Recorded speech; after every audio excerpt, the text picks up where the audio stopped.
สวัสดีครับ I'm Point from ค้นพบ Let's talk about how to deal with a bad day. Perhaps you're experiencing difficult emotions or negative emotions, or for whatever reason, nothing seems to be going your way, everything seems to be going wrong, nothing seems to be going right. And therefore, what does it really mean to apply emotional skills in these situations? The skills that we've always talked about in each and every clip. The emotional self-awareness skills to cope with and to tolerate your emotions. First of all, I want to remind you, be kind to yourself. Actually, I think this is something that we all have to remind ourselves, myself included, because the nature of our human mind is whenever we are experiencing negativity, we want to get rid of it right away. We want to force that negativity to stop. But you see, herein lies the first mistake. That's not how the mind works. You do not directly force your mind to just suddenly change from negative feelings to positive ones. It doesn't work that way. So you could look at it as by trying to force yourself to stop feeling bad, stop feeling negative, you are actually adding to the emotional reactions, you see. So then what can we do? It's counterintuitive, isn't it? In this sense, coping means to accept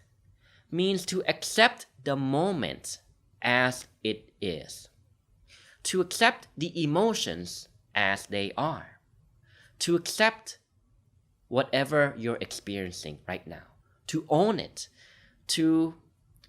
as a thought experiment, to imagine as if you chose this very moment yourself, and therefore to play it like you own it. The point is not to accept this as, oh, I accept my fate, but the point is to take back agency and take back true control. It's counterintuitive, isn't it? You actually gain control by trying to give up control directly. You see what I mean? It's really fascinating if you think about it in one sense. To accept and embrace your emotions means to accept the experience in the present moment as it is. It does not mean to accept the story that your mind is trying to portray to get you to believe about how dark and gloomy your life or your future is. Because oftentimes when we're feeling negative, the mind is very skillful in focusing on some negative imagination of the future. Perhaps you're feeling negative about your love life prospects, your career and financial prospects, your relationships with others, your health prospects, or anything else. And it just zooms in and hyper focuses on the negative worst case scenario. To accept it does not mean to identify with and to believe the story that your mind tries to tell you. It does not mean to accept and believe the thoughts that your mind is trying to get you to believe in, because that means you are identifying with those thought patterns, which then produces the emotions and thereby the momentum of these emotions. To accept, therefore, means to understand that it's just the nature of the play of experiences in life. Nothing lasts forever, including negative and positive emotions. And thereby, you are much better off working with the flow of the current per se rather than trying to fight against it. It's like a swimmer who's out in open sea or is trying to stay afloat in the midst of some difficult stormy waves. You never win by fighting against the current. You win by going along with the flow and knowing when the current or the momentum of that emotion is slow enough, and therefore that you can change the direction into the path that you want, into the path that you have chosen. And therefore, to accept is closely linked to, or is another way to say, to cope. To cope with your emotions and to realize that, first of all, those emotions cannot control you, cannot have power over you, and they cannot kill you or harm you until you believe that they can, you see? And once you see that, you start to notice that, wait a minute, these thoughts are not reality. Thoughts are not reality. Thoughts are just thoughts. And you may begin to notice that the momentum of that negativity might slow down a bit, or might change directions, or might subside temporarily. And in doing so, you get an insight into yourself. You get an insight that nothing lasts forever. No emotion lasts forever. And thereby, the bleak picture that your mind is trying to get you to believe in is therefore false. But again, it's really a skill to develop if you think about it. The skill to accept and embrace in a non-judgmental way. To not add to the fire per se. To not add to the problem. To not add to the reactivity of the emotions. Because when you're trying to force your emotions to stop feeling bad or to change from negative to positive, you're actually adding to the reactivity. Because in that moment, there's a lot of momentum going in the negative way. And if you try to resist it, it's just like trying to resist the current in a rough sea. And you're just going to tire yourself out and make the situation even worse, right? So think about that for a moment. And once you become more skillful at this, you start to realize that, wait a minute, these emotions, they're not permanent, as I just said, and therefore they're not as valid or true in the sense that I may have previously believed. You begin to disidentify from the thoughts and the thinking patterns and the emotions that you used to believe defines who you are. You notice that? And from this place, you start to take a step back and gain a wider and bigger perspective of the picture of what's going on here. From this perspective, you begin to be able to make the connections between the thoughts and the emotions that they produce. And you begin to see that when you're seeing your life or when you're seeing your circumstances through these lens of these negative, dark emotions, then it drags in so many other limiting beliefs. It drags in all the other unhelpful thinking styles. It drags in all the other unhelpful thought patterns. And you believe it to be true. So then, once you take a step back and regain perspective, you can look back to the previous episode of feeling negative or those negative emotions and start to question and challenge the limiting beliefs behind them, because you start to draw the connections between your underlying limiting beliefs, which we could say are unhelpful beliefs, right? And the thoughts that they generate, the style of thinking or the attitudes that they generate, and therefore the emotions that follow as a consequence.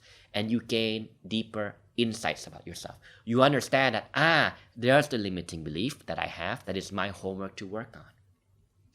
And you begin to understand that things aren't happening to you. You are not a victim to anything, but actually we create our own experiences by the beliefs, thoughts, attitudes, perceptions, and emotions that we create.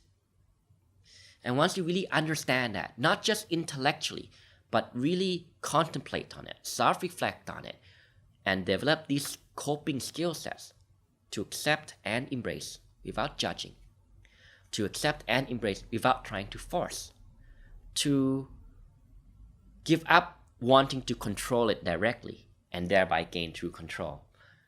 It's counterintuitive, isn't it?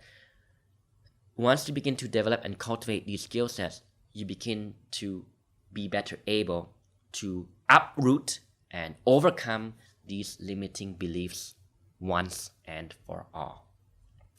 And you learn about yourself more. You learn that a belief is just nothing more than a thought you keep on thinking. You begin to realize that maybe that belief came from social conditioning. Maybe it came from your family, your parents, your mom, your dad. Maybe it came from your social circle, your group of friends who you grew up with, your teachers, your peers, your co-workers. And you begin to see that many of these beliefs that get you to feel that negative emotion are all externally oriented. Externally oriented, pretty much what it means in this context is simply that they get you to believe that some sense of your identity or your self-worth or your safety and security is tied to some external outside circumstance or standard or achievement. And you begin to question that much more. And once you begin to question that much more, you begin to be able to take back true power, true control, true agency, and therefore happiness over your own life. You begin to understand that life is about doing things or choosing to do things simply because you want to do it, not because you're trying to work against some standard that you have believed in, say because of social conditioning, not because you want to prove yourself to somebody or something else, not because you want to prove yourself as worthy in the eyes of other people, but because you already see yourself as worthy. And this is the path to better and deeper emotional self-understanding, emotional insights, and emotional mastery. As you can probably tell, what I'm trying to get at here is that if you really think about it, we are all inherently worthy. There is no grain of sand anywhere in the universe that says that your worth is measured against some set standard. What I'm trying to say is all those standards are what we humans or we people do to each other. We project and set these standards onto and towards each other. Sometimes out of good intention, sometimes consciously, sometimes unconsciously.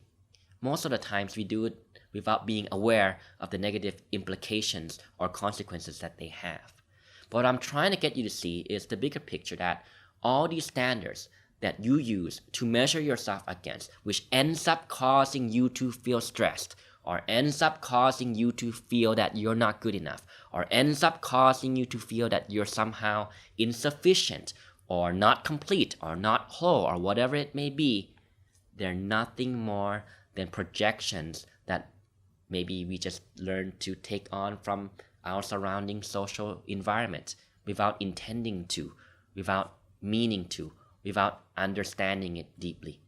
And once you begin to let go of these things, you begin to take back your true power and realize your true worth that is independent of any outside circumstance. And you begin to develop emotional skills. You begin to really learn what it means to be kind to yourself, to love yourself unconditionally. And wouldn't it be much better to live life from that basis, from that foundation, from that standard? And of course, this is a lifelong learning journey because limiting beliefs, they come in many shapes, sizes, and forms. Some limiting beliefs may serve you in some ways. Some limiting beliefs may hold you down and harm you in other ways. But what we really want to be able to do is gain perspective on why we think and believe the things that we do, and therefore why we create the same emotional patterns that we do, and how this links into our skill of learning to cope with and accept and tolerate our emotions. And this helps us to be kinder to ourselves. So I invite you to join me on this journey of self-actualization.